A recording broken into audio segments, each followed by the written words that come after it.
네, 화면 잘 보이시죠? 목소리도 잘 들리고. 네네.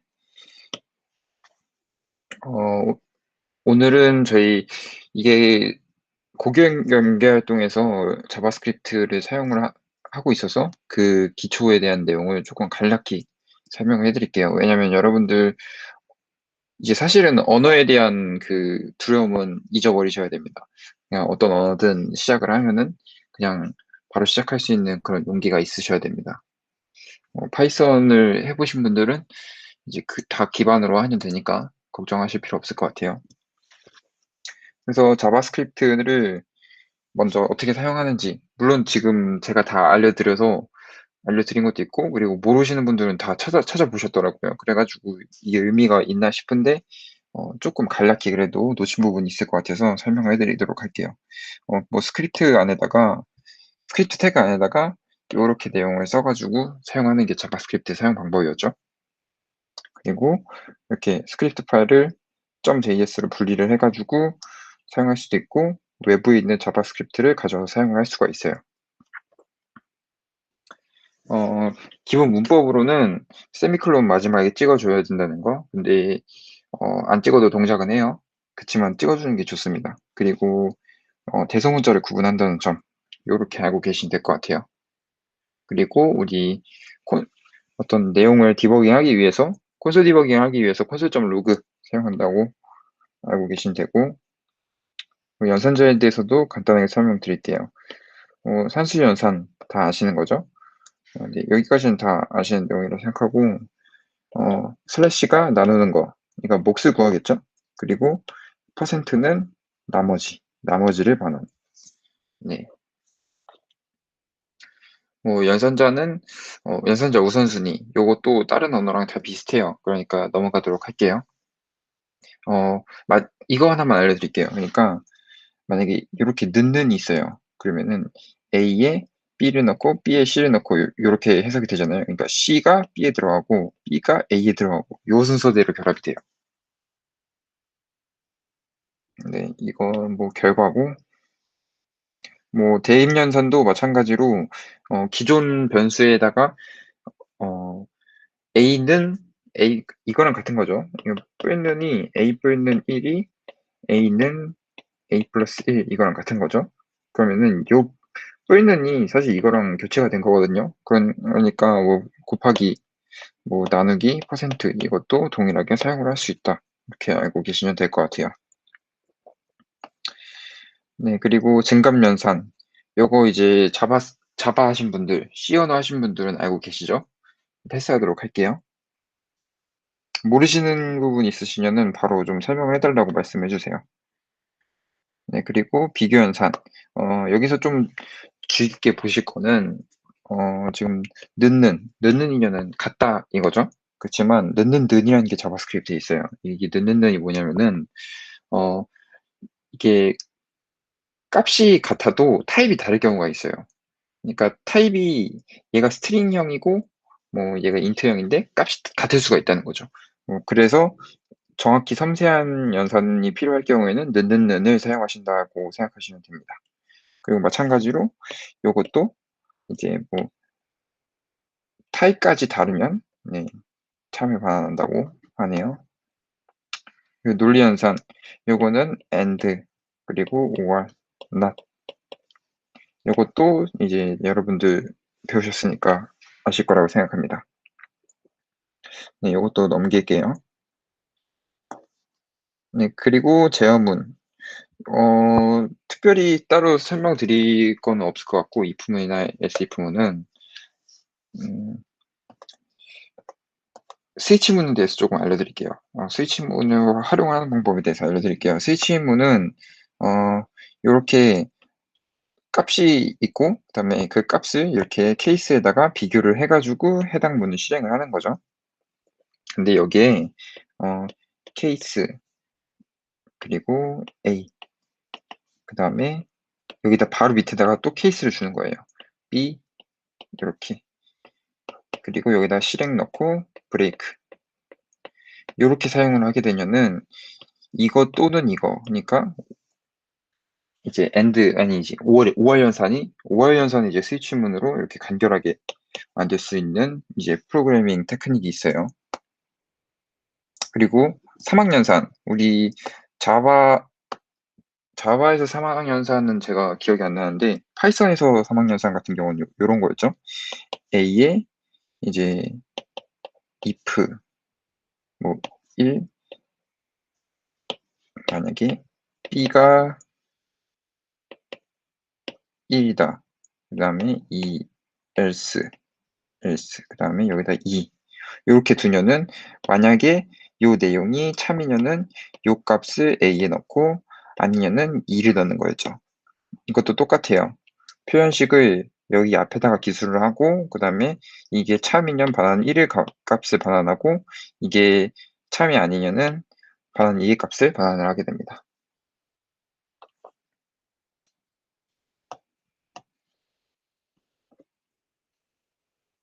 네, 그리고 따로 주목하실 부분은 for in, for out 요 부분인 것 같아요. 뭐 다른 거는 다 똑같고 이제 for in 같은 경우는 이제 form과 같은 형태라고 보시면 될 것 같은데 이거 다른 형태로 좀 적혀있네요. 그러니까 for형인데 우리 파이썬에서 이렇게 for하고 range를 안 쓰고 in 뒤에다가 array를 넣으면은 그 array가 만약에 1, 2, 3, 4 이렇게 있다고 칩시다. 그러면은 여기에 x 이렇게 넣으면은 x의 이 값이 하나하나씩 들어오게 이렇게 작성을 할 수가 있었죠. 요런 거를 이제 사용하기 위해서 for in을 사용을 할 수가 있습니다. 네, 그리고 변수 선언도 이렇게 선언을 하고서 이후에 초기화를 해줘도 되고요. 그리고 배열 같은 경우는 이렇게 사용을 하고, 네. 함수에 대해서 좀 설명해 드릴게요. 함수는 좀 특이점으로 봤을 때 일단 전역 변수, 지역 변수 개념을 알고 계셔야 되고 특이점으로 설명해 드릴게요. 우리 콜백 함수에 대해서 말씀을 드렸죠. 그 콜백 함수 같은 경우는 구현을 할 때 이 뒤에다가 C가 있다고 쳤을 때 이 C를 함수 자체를 전달받을 수가 있어요. 그래 가지고 만약에 여기다가 C하고 가로치고 이렇게 뭐 이렇게 값을 넣으려는 이 인자로 전달받은 C라는 함수를 이제 실행을 해줄 수가 있는 거죠. 네, 요런 식으로 자바스크립트는 어떤 값이든 저장하고 전달하고 할 수 있다. 이렇게 생각하시면 될 것 같아요. 이 부분은 패스하도록 할게요. 그리고 우리 계속해서 쿼리 셀렉터 사용했었죠, 저번에. 그래서 자세히는 설명 안 드리고 쿼리 셀렉트 올에 대해서 알려드릴게요. 쿼리 셀렉트 올은 지금 여기 보시면은 쿼리 셀렉트 li.odd 이렇게 되어 있죠. 그러면은 우리 odd 클래스를 보면은 하나, 둘, 셋, 네 개가 있어요. 근데 여기 li가 붙었죠. 그러면은 li이면서 odd인 거를 이렇게 불러오는 거예요. 세 개를. 그리고 이 객체에 점 아이템, 이 점 아이템을 사용하셔도 되고 그냥 요렇게 사용을 하셔도 돼요. 요렇게 사용하면은 0번째니까 얘가 선택이 되겠죠.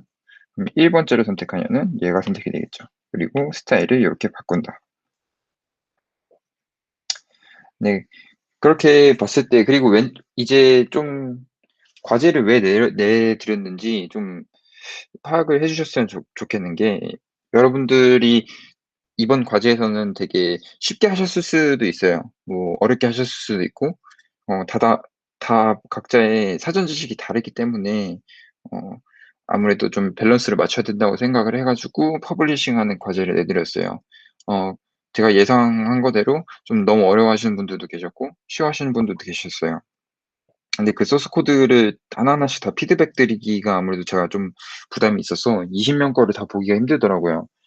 그래서 어 어떤 거를 어떤 식으로 작성을 하냐는 안 좋았고 어떤 식으로 작성하면 좋았다. 요걸 위주로 좀 설명을 해 드리면 좋을 것 같아요. 네, 그래서 자바스크립트 기초는 요렇게 말씀드리도록 하고 네, 저희 이번 주 이제 진도 나가도록 할게요. 저희 오늘은 리액트를 시작하고 컴포넌트에 대해서 만들어 보고 ES6 문법이 어떻게 바뀌었는지 이렇게 알아볼 거예요. 그래서 우리 이번 주에는 과제를 안 낼 생각입니다. 여러분들 시험 기간도 있고 좀 너무 늦어지는 것 같아서 저도 좀 그렇긴 한데, 그치만 여러분들도 시험 기간에 지장이 많이 안 되잖아요. 그러니까 윙크의 활동이 너무 많아가지고 좀 성적에 좀 지장이 가시는 분들이 많더라고요. 그래가지고 좀 생각을 해본 결과 과제는 이번 주에는 패스하도록 하고 실습 위주로 한번 해보도록 합시다. 그래서 이 일정들은 좀 변경이 될 것 같아요.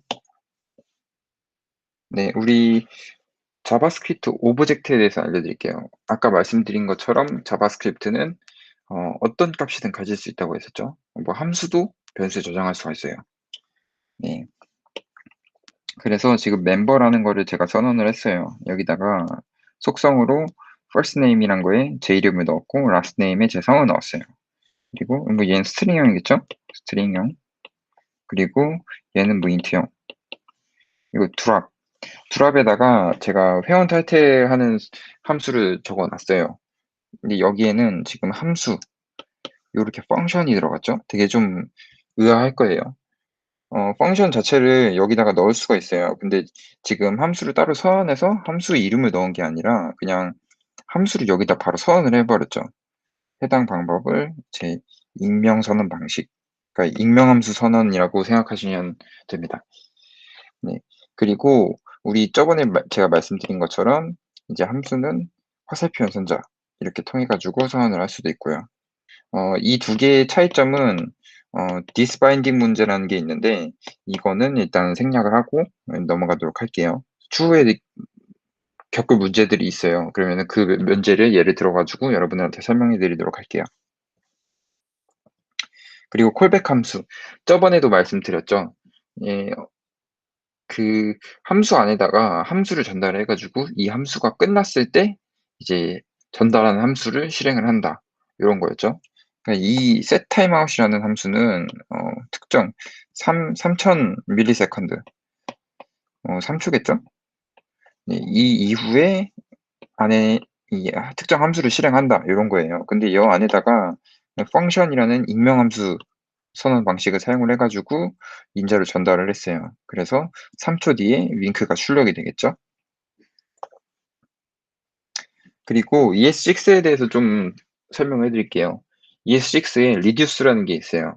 reduce는 뭐냐면은 지금 우리 numbers라는 상수를 선언을 해 놨죠. 여기에 이렇게 배열이 있어요.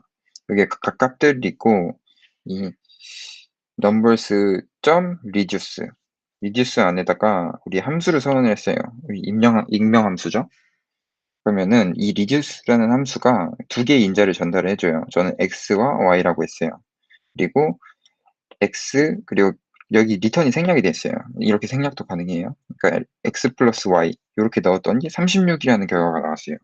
이게 무엇이냐면은 여기에 있는 값들을 x에다가 하나 넣고 그다음에 이거를 y에다 값을 넣고 이 결과 값을 다시 한번 x에 넣고 그 다음 거를 y한테 가져오고 이거를 계속해서 반복을 해주는 거예요.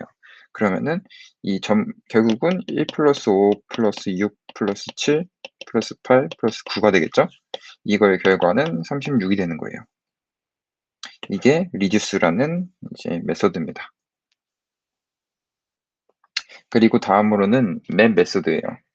map은 우리 지금 스트링형으로 이렇게 선언된 상수가 있죠. const로 해당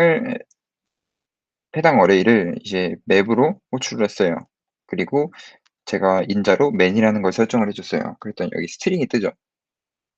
여기 제가 스트링을 선언을 해놨으니까 스트링이 뜨는 거겠죠. 그리고 이 man에다가 제가 성을 붙여주는 작업을 했어요.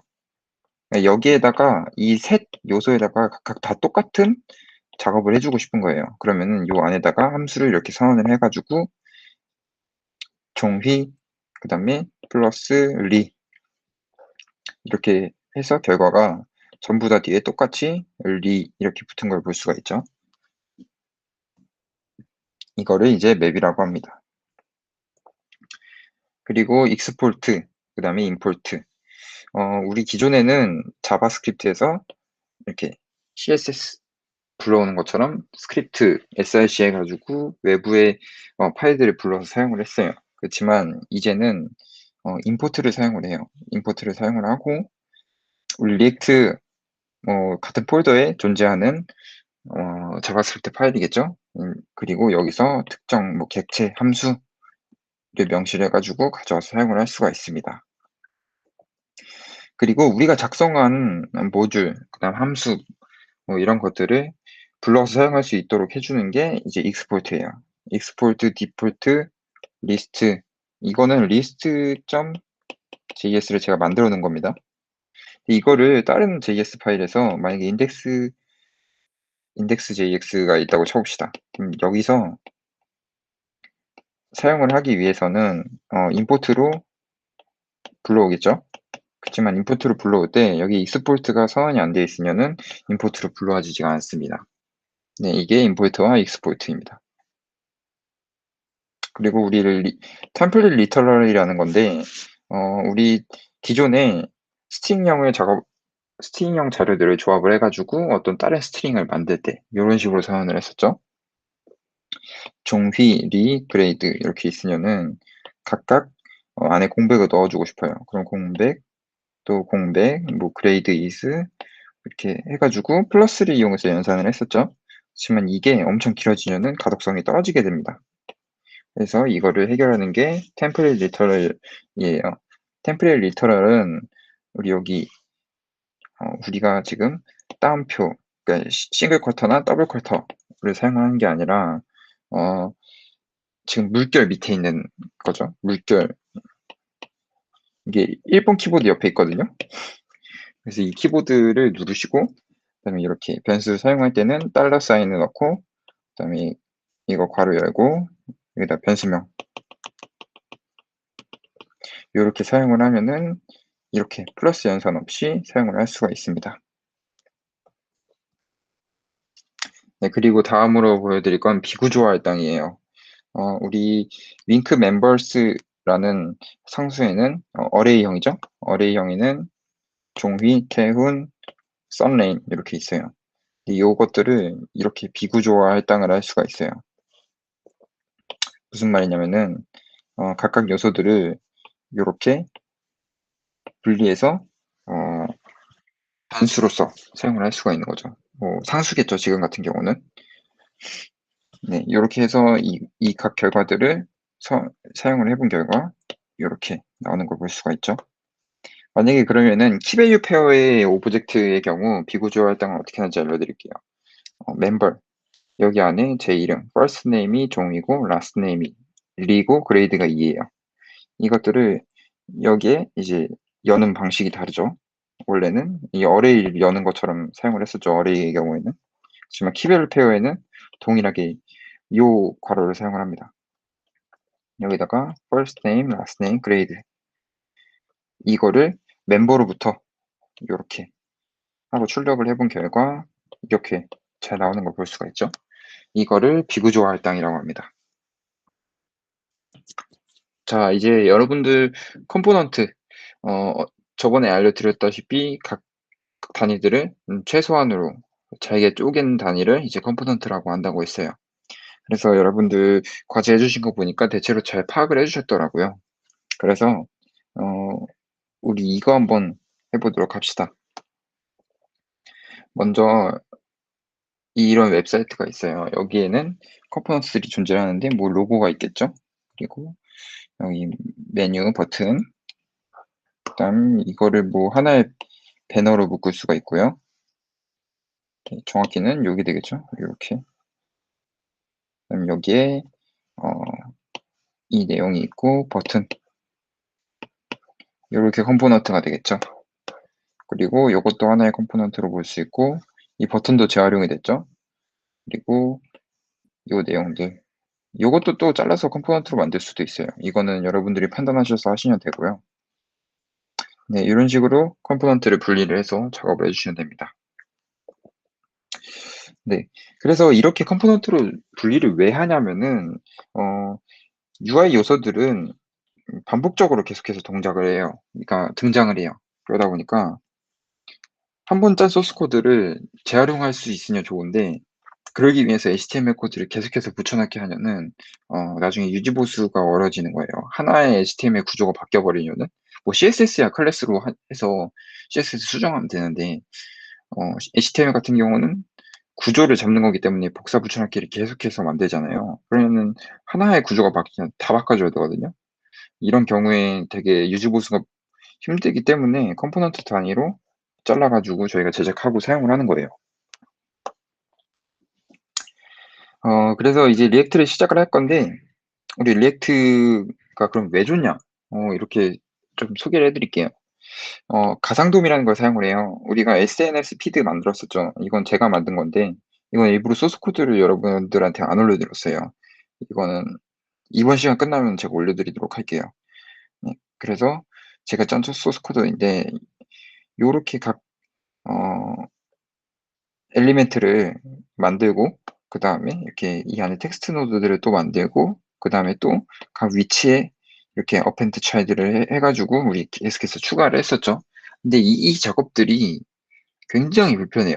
그러니까 돔의 양이 증가할 경우 그러니까 웹사이트 구조가 엄청나게 복잡해질 경우에는 이 웹사이트의 돔 트리를 여러분들이 파악해 가지고 찾아내서 넣고 이 과정을 하기에는 굉장히 어렵다는 거예요. 그래서 프로그래밍이 복잡해진다는 거예요. 어 사실 이거를 몰라도 되는데 제가 여러분들한테 이거를 먼저 시킨 이유는 여러분들이 리액트가 얼마나 편한 거고 그리고 어떻게 동작하고 그리고 이게 안 되면은 얼마나 원시적으로 불편하고 어렵게 해야 되는지 이걸 경험시켜 드리고 싶었어요. 그래 가지고 제가 이런 과제를 냈던 거고 쪼끔 공감이 됐었으면 좋겠네요. 그래서 가상돔의 특징을 좀 알려드릴게요. 만약에 우리가 지금 돔을 제어를 해요. 어펜드를 여러 번 하겠죠? 근데 그 어펜드를 여러 번 할 때 어 변경을 할 때마다 웹 브라우저는 변경된 부분을 린 렌더링 해야 되기 때문에 이 전체의 돔을 다시 그려요. 그러기 때문에 어펜드를 여러 번 할 텐데 그 여러 번 다 웹 브라우저에다가 그리면은 어 속도가 굉장히 느리겠죠? 웹 브라우저가 버벅이고. 근데 리액트 JS의 가상돔은 이제 소스 코드가 끝날 때까지 어느 부분이 변경되는지를 다 캐치를 해 놔요. 그다음에 한 번에 렌더링을 하는 거예요. 그러다 보니까 퍼포먼스도 좋고 웹 브라우저에서도 굉장히 빠르게 동작을 하겠죠. 자세한 내용은 여기서 참고를 하시면 될 것 같아요. 그리고 그 소스 코드 구조에 대해서 좀 설명드릴게요. 노드 모듈, 설치된 패키지들이 있는 거고요. 퍼블릭, 우리 퍼블릭으로 공개할 파일들 퍼블릭에다가 넣으면 됩니다. 그리고 src에는 각 소스 코드들 실제로 여기에는 뭐 작성하는 사람들마다 다르겠지만 여기다가 뭐 저는 컴포넌트 요렇게 폴더를 만들어 가지고 각 컴포넌트들을 여기다가 넣어서 사용을 해요. 네 그래서 결론적으로 그냥 app.js를 수정을 해 가지고 이제 사용을 한다. 요렇게 생각하시면 될 것 같아요. 그리고 좀 마지막인 것 같은데 JSX라는 개념이 있어요. 우리 지금 엘리멘트라는 상수를 선언을 해 놨는데 여기에 지금 H1 이 HTML 태그를 바로 넣었죠. 요게 뭘까요? 스트링일까요? 아니면은 HTML일까요? 애매하죠. 둘 다 아니에요. 이거는 JSX라는 자바스크립트를 확장한 문법이에요. 그래 가지고 음 우리 아까 리터럴 템플릿 리터럴도 배웠고 플러스 연산을 통하는 것도 배웠었죠. 근데 그것마저 너무 번거로운 거예요. 그래 가지고 JSX를 사용을 해서 우리 요렇게 my name이라는 상수를 hello world 사이에다가 요렇게 이 괄호만 열어 가지고 이렇게 사용을 하면은 이제 우리가 아주 깔끔하게 HTML 코드 스트링형으로 조합을 할 필요 없이 이렇게 사용을 할 수가 있어요. 네 근데 마찬가지로 요렇게 지금 우리 상수나 변수를 이렇게 출력을 한 것뿐만 아니라 함수를 호출할 수도 있어요. 우리 요렇게 지금 이게 뭐냐면은 이거예요. name 우리 화살표 연산을 통해서 함수를 만들었었죠. 이렇게 하고 return 그리고 name 플러스 느낌표 요거랑 결국 같은 거거든요.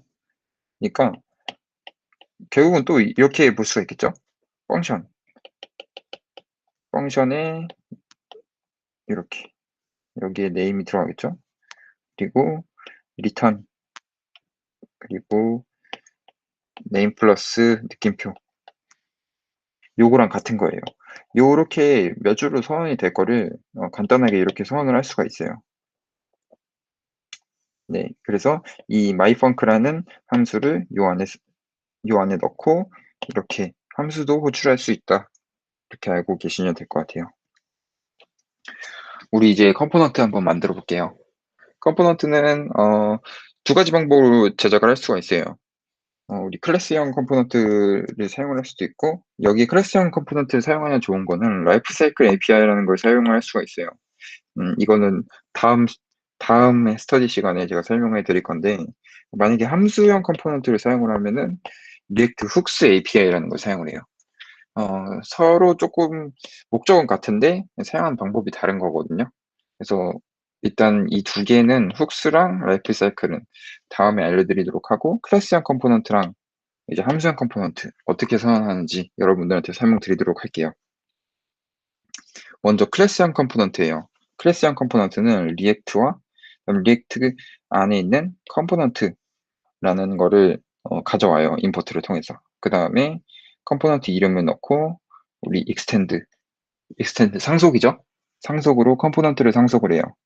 그 다음에 렌더에다가 이렇게 내용 작성하고 우리 렌더링 할 것들 여기에는 JSX를 넣어도 되겠죠. 우리 H1 태그 그냥 이렇게 넣어도 되겠죠. 여기다가 뭐 이 내용들 넣어가지고 리턴을 해도 되는 거예요. 이게 여기서는 라이프사이클 API 사용이 가능하고요. 라이프사이클 API를 사용을 하려면은 여기다가 이제 did mount 뭐 이런 것들이 있는데 unmount들 이런 거는 다시 한번 말씀드리듯이 다음에 설명드리도록 할게요. 오늘은 컴포넌트, 덤 컴포넌트를 만드는 거를 이제 좀 설명을 드릴 거예요. 그리고 함수형 컴포넌트예요. 함수형 컴포넌트는 펑션 이렇게 펑션 말 그대로 함수니까 이렇게 사용을 해도 되고 우리 다르게 사용하려면은 콘스트 하고 리스트는 하고 이렇게 화살표 연산을 사용을 해가지고 만들어도 되겠죠. 네, 그래서 요렇게 사용을 합니다. 함수형이 더 간단해 보이죠? 네, 맞아요. 더 간단하고 어, 여러 가지 이점들이 있어요. 어, 메모리 자원을 덜 사용하고요. 그리고 흡수 API가 최근에 되게 잘 돼 있고요. 그리고 React.js 공식 홈페이지에서도 펑셔널 컴포넌트를 이제 권장을 하고 있고요. 근데 클래스형 컴포넌트를 왜 쓰냐 이렇게 생각하실 수도 있어요. 리액트 훅스를 사용을 하면은 생각보다 가독성이 떨어지는 부분이 있어요. 그래가지고 좀 사용하는 부분도 있고 그래서 상황에 맞게 둘 다 사용을 하면은 될 것 같습니다. 그리고 프로프스에 대해서 설명해 드릴게요. 결국은 컴포넌트들이 계속해서 만들어지고 우리 아까 보여드렸던 것처럼 컴포넌트 이 부분이 있죠.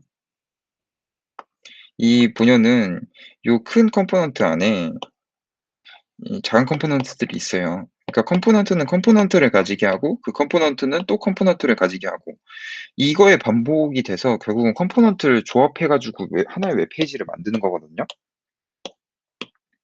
그래서 결국 우리 아까 봤던 것처럼 app.js가 있을 거고요. app.js 밑에는 메인 페이지도 있고 이렇게 있을 거예요.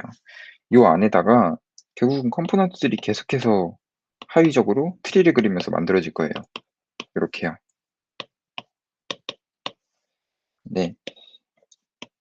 이런 구조가 되겠죠. 근데 리액트.js에서는 단방향 통신밖에 되지 않아요. 무슨 말이냐면은 리액트.js에서 어떤 변수를 가지고 있어요. 변수. 그럼 이 변수를 내려 가지고 이 메인 페이지에서 사용을 할 수 있거든요. 근데 메인 페이지의 변수를 app.js가 이렇게 app.js로 전달을 해 가지고 사용을 하는 거를 할 수가 없어요. 네, 그래서 우리는 app.js에서 만약에 컨트롤해야 되는 변수, 상수 혹은 뭐 스테이트라고 있는데 그건 나중에 또 설명드리도록 할게요. 네, 결국은 app.js에서 컨트롤을 해야 되는 값들이 이 밑에 선이 돼 있다면은 컨트롤을 못 하겠죠. 그렇기 때문에 이 최상위에서 계속해서 내려주는 방식을 사용을 해야 돼요.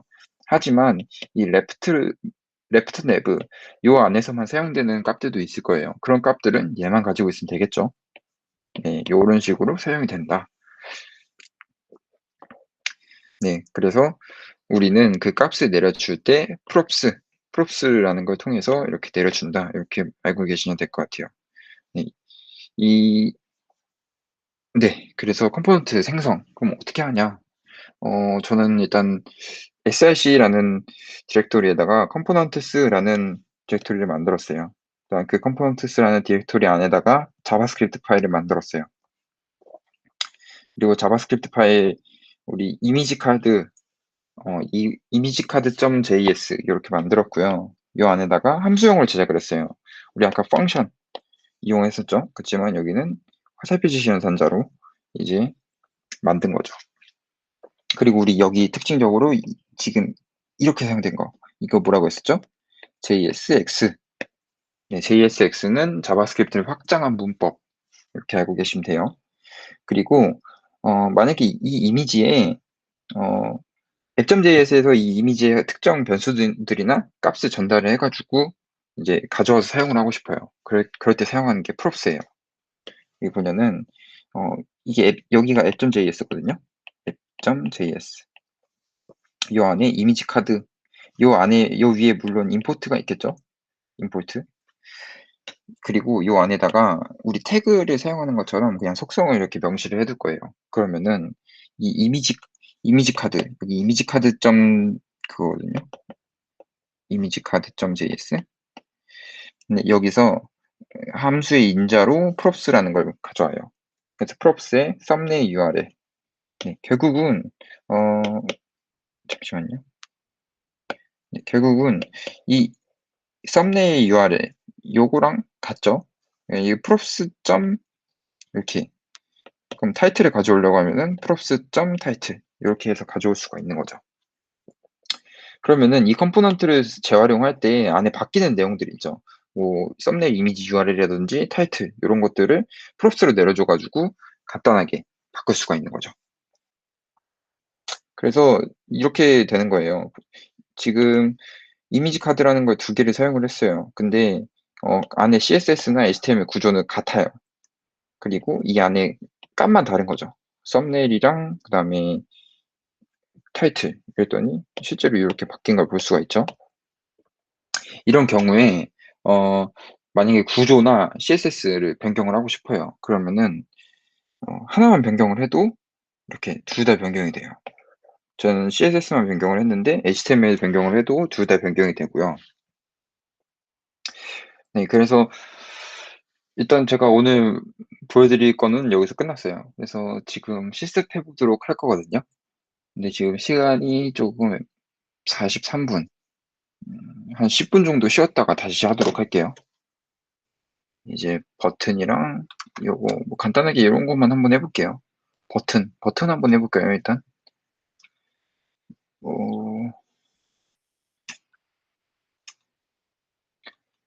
자바스크립트 파일을 만들어야겠죠?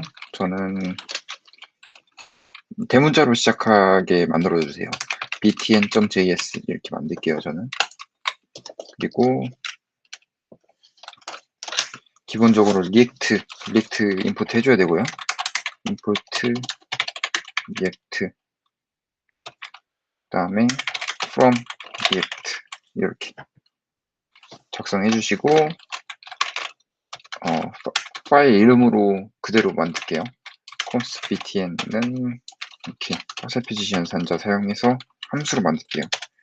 이렇게 하셔도 되고 이렇게 하셔도 되겠죠.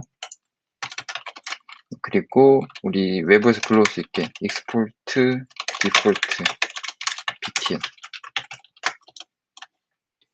화면 잘 보이시나요? 이거 좀 확대를 해드릴까요?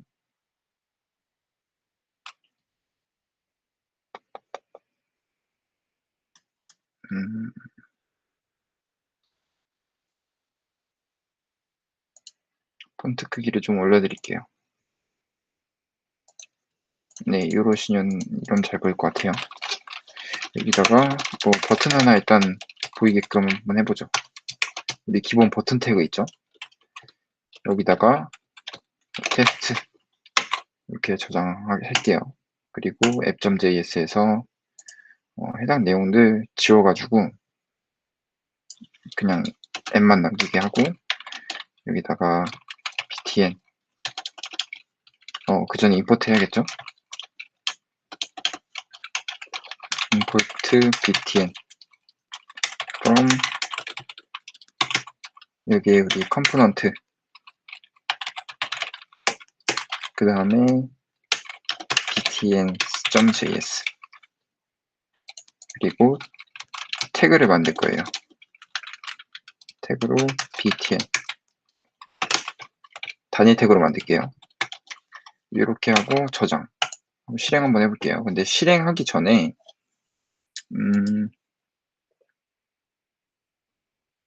글씨 많이 안 보이나요? 더 크게 해드릴까요?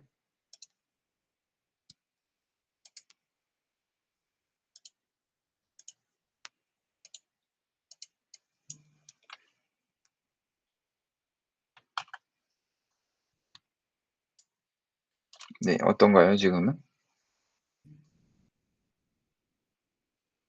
지금 잘 보이세요? 네. 다시 한번 설명드릴게요.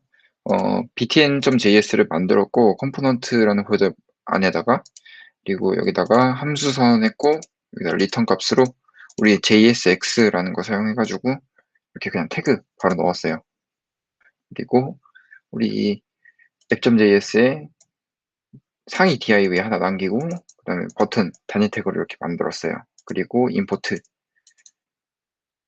이용해서 임포트 했고요. 그리고 우측 상단에 보면은 여기 이제 실행 버튼이 있거든요.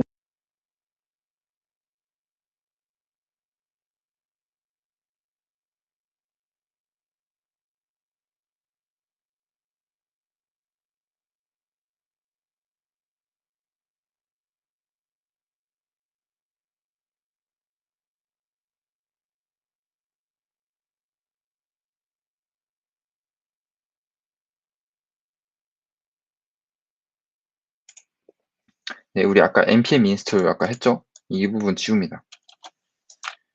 네, 이렇게 하고 저장했고요. 그럼 다시 여기 우리 만든 거죠. run web 요거 실행해 볼게요.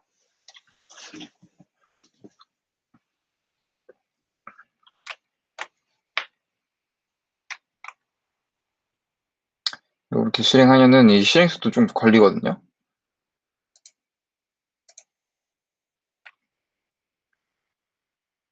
그래서 우리 실행하는 옆에 지금 주소가 하나 나와 있을 거예요. 이거 복사해가지고 이렇게 해서 하나 킵시다. 저는 이거 전체 화면으로 해놓을게요.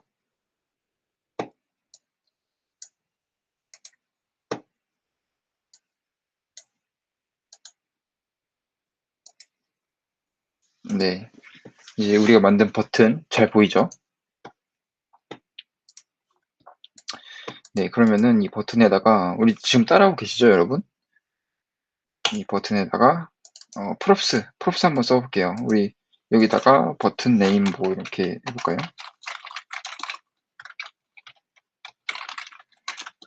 네임 이렇게 하고 네임에다가 클릭해보세요. 이렇게 작성하고 우리 버튼 있죠?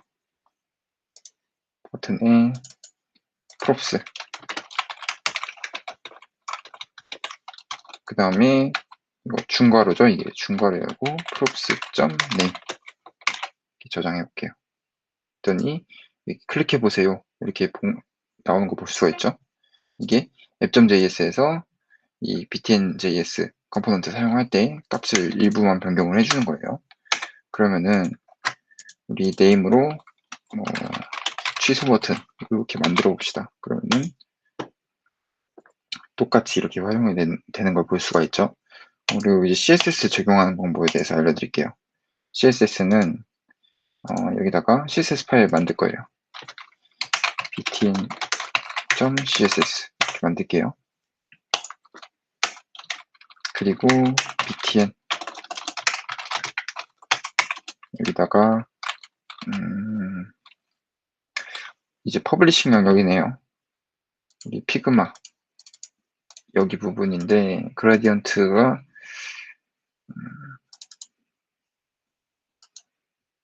네, 이렇게 들어가죠. 그라디언트랑 박스 섀도우, 레디어스. 네, 그대로 복사 한번 해볼게요. 그 다음에 붙여넣기. 이 CSS를 여기다 적용하고 싶어요. 그러면은 우리 임포트 할 거예요. 임포트 딴표이고 같은 폴더니까 이렇게 btn.css 적용하고 클래스 이 그 JSX를 사용할 때는 클래스 네임이라는 걸 사용을 해요. 이렇게. 그래서 우리 btn이었죠. 이렇게. 그랬더니 우리 이렇게 그라디언트 적용된 거 볼 수가 있죠. 여기다가 폴더는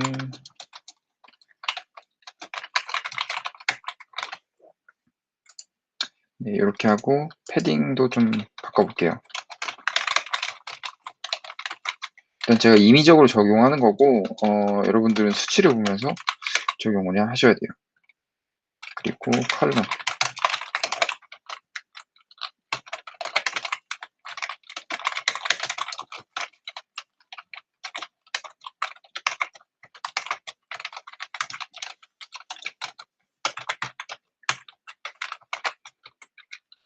네, 이렇게 해볼게요. 한번. 그 다음에 굵기도 폰트 굵기도 좀 두껍게 해볼게요.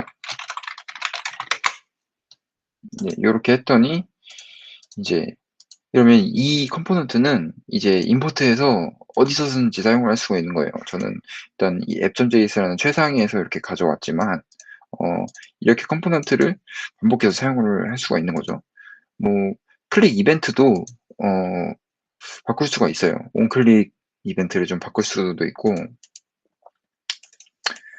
프롭스를 이용해 가지고 전부 다 전달을 할 수가 있어요. 이미지 같은 경우도 가능하고요. 이미지 태그를 쓰는 거는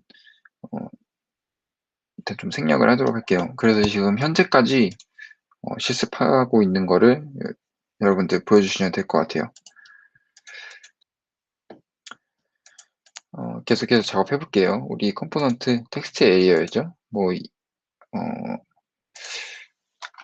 이거는 멀티라인 인풋 전 이렇게 지을게요. 이건 아무렇게나 지어도 상관없어요.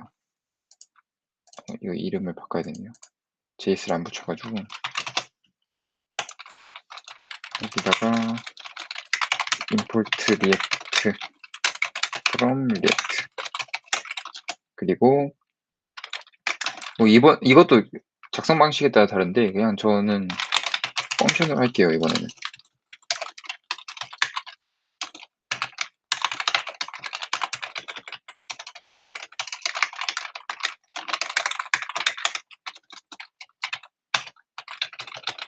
네, 이렇게 하고 return 일단 텍스트 에리어 요거 해보면 되겠죠?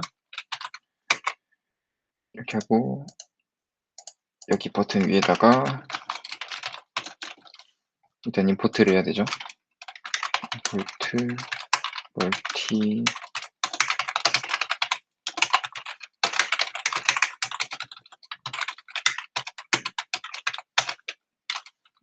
이게 뒤에 .js를 생략을 해도 되거든요. 성원이 한번 봐달라고요. 잠시만요. 성원이 거 보고 다시 이어서 하도록 할게요. 네. 어디 부분이 좀 안 되나요?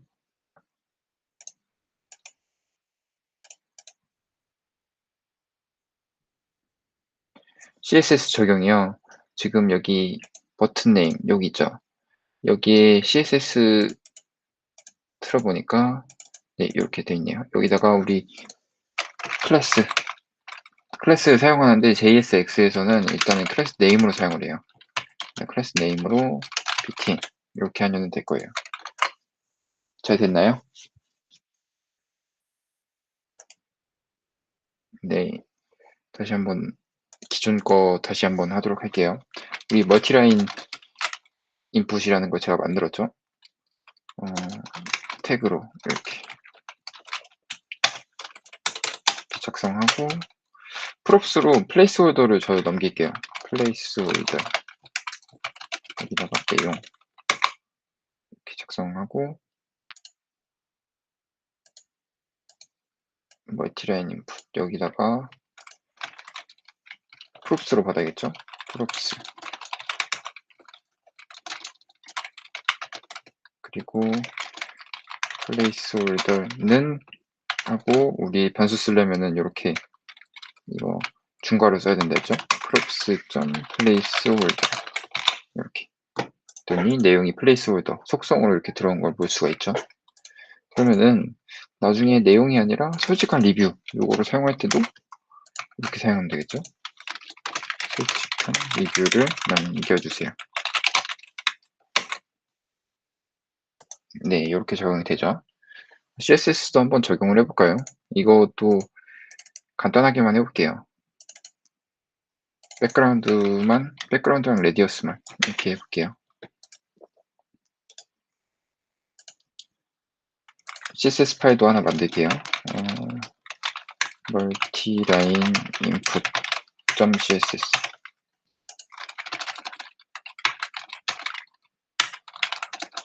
input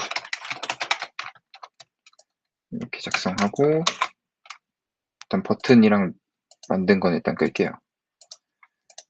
그리고 여기다가 클래스 네임 and input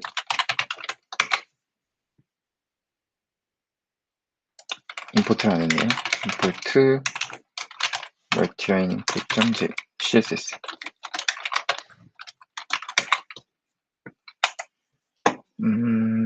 오류가 떴네요. 찾을 수가 없다고. 이렇게 하면 될 것 같아요.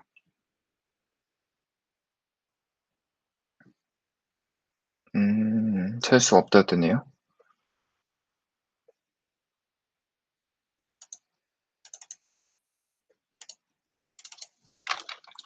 아, 오타가 있었네요. 네. 이렇게 하니까 이제 레디어스 이렇게 먹은 걸 볼 수가 있죠. 좀 더 수정을 해볼게요.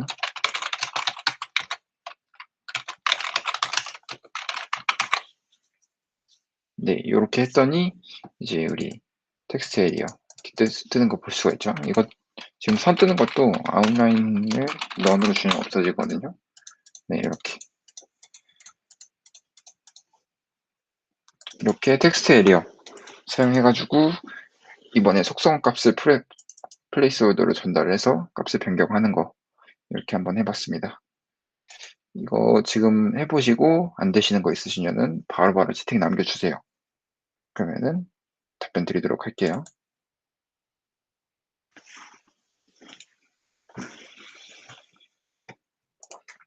실습하는 거 좀 제가 훔쳐보도록 할게요.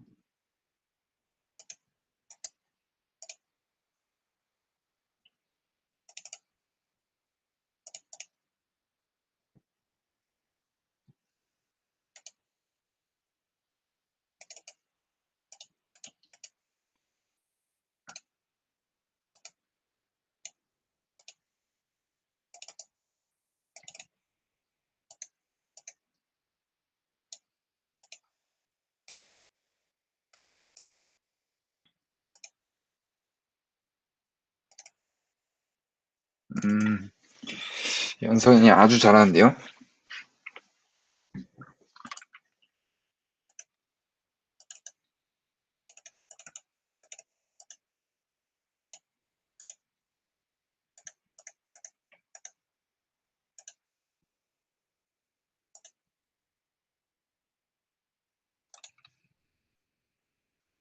BTNJS 어떻게 하는지 알 수 있을까요? BTNJS 다시 설명해 드릴게요. 다른 분들은 실습 계속 하시면 될 것 같아요. 일단 BTNJS 만드는 거 함수선 했고요. 이렇게 해서 안에다가 return 이게 JSX 문법 사용해서 넣었고 export 디폴트로 외부에서 불러올 수 있도록 해놨어요. 그 다음에 CSS 이렇게 만들었고요. 그리고 app.js 여기서 이렇게 임포트해서 그냥 태그처럼 이렇게 컴포넌트를 사용을 했습니다.